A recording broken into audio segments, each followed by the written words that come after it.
Wicked Witches. It's Monday and it's warm and it feels like this is the beginning of the nice weather, hopefully. I mean, we might have another cold snap and have some April showers and stuff, but it just feels like I can hear all the birds, like spring is definitely here, and I can sit outside. Feels like I can sit outside and enjoy eating outside and using the outside space more. We've been having lots of fires this week. We're coming out of lockdown on Thursday, so we were we're in a kind of soft lockdown at the moment where we can hang out in quite big groups. I mean, and we can go to the pub if we're sat down, but as of Thursday it's completely free, as if there's like, yeah, everything's lifted on Thursday, so that's marvellous. And I'm going to crack on with writing my book again, which I must say, massive breakthrough. My mum was like, why aren't you, because I'm going through my journals obviously from the pilgrimage, and my mum said to me, why aren't you using the dictate like thing on Word? And the last time I tried one of them, they were so bad that it was like more effort than it was worth to like go back through and edit everything afterwards. But it's got loads better, and so it's been a complete game changer. So like I'm just getting it all written, you know, up as quickly as possible from just saying it from the actual journals, and then going through and editing it and making it into the, you know, crafting the story around it. But that has been a massive game changer. It's really funny that I didn't know about that. So hurrah for that. But yeah, I was thinking that I'm going to start doing another series which is exploring archetypes.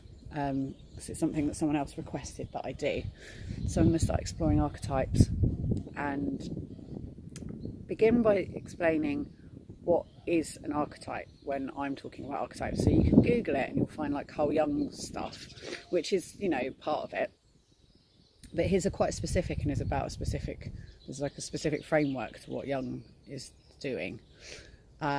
This is much broader. So everything that is known has an archetype. So there's an archetype of a supermarket, there's an archetype of Paris. If I say to you, here I am in Paris, you will create a Paris behind me, and that's the archetype of Paris. If I asked you to all individually draw what your Paris looked like, you would all draw something different. So the idea is that like there is a Paris, there is a supermarket, there is a tree, there is a Donald Trump, there is a, you know, there's an archetype for all these things. And in Fooling we say there is play, a play, the play. So there is Donald Trump, a Donald Trump, the Donald Trump. There is tree, a tree, the tree. There's Paris, there's a Paris, and then there's the Paris. And what we mean by that is like, you know, so say with mum, there's mother. So mother is, you know, I've got a mum, I'm chatting about my mum. So, so mother would be like, everyone's got a mother, yeah. So like we all talk about mother, everyone's got a mother. And then there's a mother, which is my mother. So my mother is a mother. And then the mother is the archetype of mother. She is, you know, she embodies everything, the Virgin Mary and Mother Earth, and then all of the darker parts of being a mother and the you know, the shadow mothers. All of the mothers are in mother. There's Jolie who people know and chat to and like, you know, hangs out with people. Then there's a Jolie, which is like the story of my life and my you know, play of me. And then there's the Jolie, which is the bigger version of myself, which is archetypal.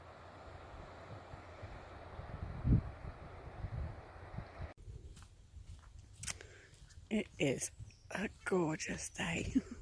It's just gorgeous. It's warm. The weather here is definitely noticeably a few degrees warmer than England. You know, it's March the 3rd and it feels, it's still got the winter chill in the air, but the heat of the sun is properly warm. And because there's no pollution here, the light is full of UV, so you get really brown and also can burn really easily, so you have to be careful. But it's also why everything glows and tinkles so much. Like I haven't used a filter on any of my photos since I moved here. because you just don't need to, because the light is just extraordinary.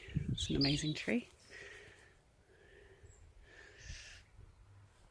So I'm walking down to Decart Bay from the coupe, and the tide's in. I think I'm going to go for a swim. The sea has got really cold now, so it's kind of a bit more hawthorn. Good morning, hawthorn. Love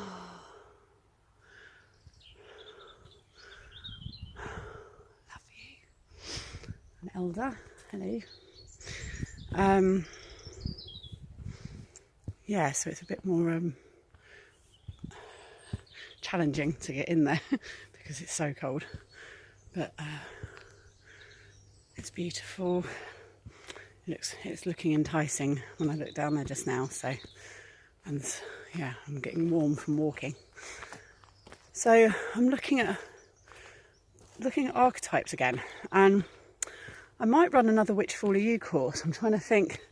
I was thinking that maybe it's not the right time because of the excitement of getting out of lockdown. I don't know if people are going to be in the right headspace for it, because it's kind of quite going in work, and I feel like everyone at the moment wants to go out. So yeah, I think at some point this year though, before the pilgrimage, I will run a Witchfool EU course. And what we do in that is, over a lunar cycle, I support you to work out what your archetype is. We don't all have just one. Some people do. Some people are really clear and have one. I mean, I have an overriding one, which is Aphrodite. But and it's not, even when I say Aphrodite, she's part of a lineage. So the lineage is the sex goddess, basically. My inner world is very sexual, and it manifests outwardly as well. I'm a very sexual human, and I've been thinking about the war aspect, because she's normally, oh hello little shrew, been eaten, sex and war. I'm quite conflicty, I'm quite fiery, but I don't think I'm particularly war-y. So I think it's more the sex, really. But it's kind of that side of things rather than like, I don't know. Because, so another one of my archetypes is the triple goddess, the Virgin Mother and Crone. In that, I sort of seem like I'm any age. Children think I'm a child. 20-year-olds think I'm a 20-year-old.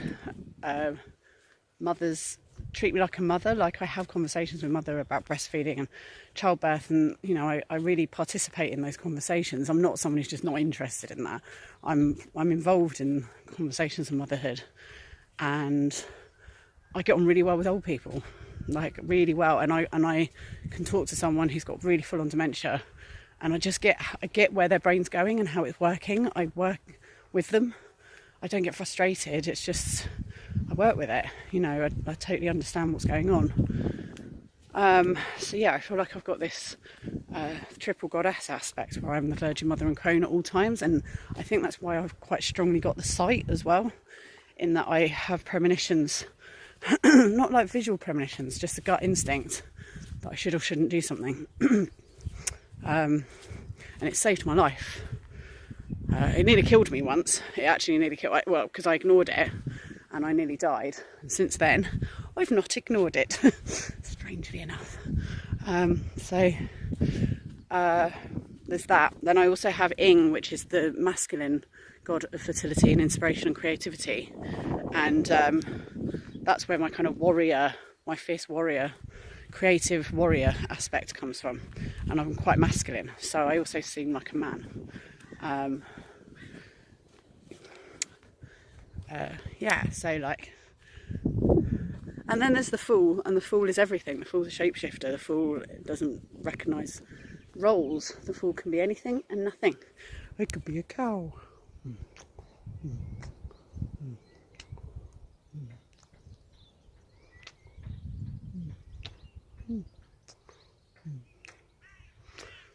Or I could be a tree, or I can be a robin, or I can be a man, I can be 10, I can be 100. Yeah. The Fool is everything and nothing. So, yeah, some people have a very strong archetype that comes through, and some people have a bit of a mixture. And so it's nice to kind of open up to what those things are. You're gorgeous, aren't you? You're gorgeous. I do love cows. I got really scared of them when I was on the pilgrimage because I got chased by a whole field of them, which was freaking scary. Like they shouted at me all the way down the next field as well. I really felt like I got hounded by them. But actually, I realised after a few more counties of walking that actually they're just very inquisitive. I was being attacked by that herd, but a lot of the time when it seemed like they were kind of coming at me, quite often it's just because they were inquisitive, so it was okay. So that's some cow information for you. But the thing that so if we do the Witchfool EU course, you would like learn about what something to do with your archetype, and then sort of discover your lineage and spend a bit of time inhabiting that archetype. And what's the benefit of doing that? It's changed my life. I feel like life is like a computer game, and there is imagine you're playing a computer game, right? And there's you sat on the sofa, and then there's the avatar that you've created in the world that you're playing the game in. And what archetypes are is a big being, an enlightened, giant, huge being that is playing you as an avatar. So you're a version of it. It has within the game thousands, millions of avatars. It's a very complex game, this one. And there's all these millions of avatars that are being played by this one player. And flipping it round, now as the avatar in the game, you're an aspect of that player. You're whatever mood they were in that day when they put together the bits that make you. They were like, oh, today I'm going to make my avatar look like this. But they're always going to have a flavour of the person who created them. And so you and all the other avatars in it are all facets of this divine jewel. So you're individual, but you're a facet of this divine jewel. And the divine jewel is this lineage that you're part of. Like, there's the avatars that are alive now that you're playing alongside, but then there's also the avatars. I think it's interesting when it picks up when you're talking about things like this, because it feels like the gods are listening. But there's also the lineage of avatars that existed before you in the game. So all the ones that run back through history, like Aphrodite and I can't remember anyone's name. I mean, Venus was obviously another one. Oh, what was it flipping? Astana? My brain's not working. It's first thing in the morning. All the other ones that are in that lineage. Oh, that's really annoying. I can't remember. Anyway. But also like Nancy from Oliver Twist and Peggy Mitchell and Pat Butcher and Miss Piggy and the landlord's daughter in The Wicker Man and Sally Bowles and Tiffany. All of these beings are in my lineage as Aphrodite. Aphrodite's in my lineage as the goddess of sex. And, we're kind of working with this. Anyway, so it's useful to then sort of get to know your lineage, because then you are part of a family, which is nice. It's always nice to be part of a gang. And then everything that's in that lineage is yours. Like big frilly skirts are mine, the deep sexy dark reds and russets and scarlets and satins and silks and velvet are mine, rose and frankincense and sandalwood are mine, lots of scents, chocolate is mine, gold, brocade, theatre, performance, cabaret, all of that is part of my world. And it just gives me more permission to own that stuff and to celebrate it being part of who I am. And it just keeps giving you permission to go deeper and deeper into your being, into the, you know, we were all sent here with a musical note to play, and we are all playing it perfectly. We just don't realise. You're playing it absolutely perfectly, you're doing it perfectly.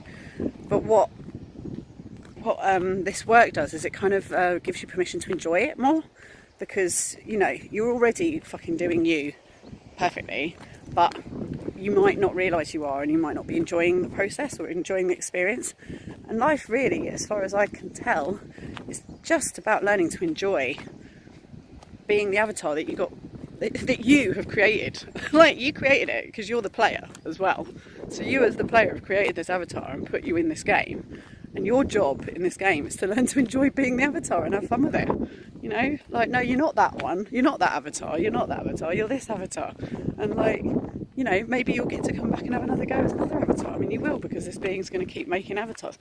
You're not really here. It's not real. None of this is real. So just have a fucking ball, mate. Just enjoy it.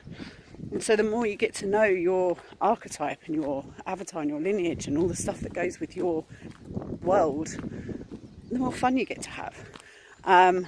And you can become, a question I was asked was about how that interacts with other archetypes. And that is what we'll talk about in the next video. But once you've got your archetype, how you, the stories that are there to explore with the other archetypes around you. Because, you know, you do the work on yourself first of all, but it's not all about you. Once you've done the work on you, then you start exploring the world around you, and that's when things get really good. Life is so much better when the inner work's been done and you're able to just start enjoying the game, which is all this stuff out here and all the other characters that have been lovingly created and crafted for you to play with. Like, they literally have been created for you to play with. It's a game. So do the work you need to do on getting to know who your character is, and then fucking play the game, mate. Play the game.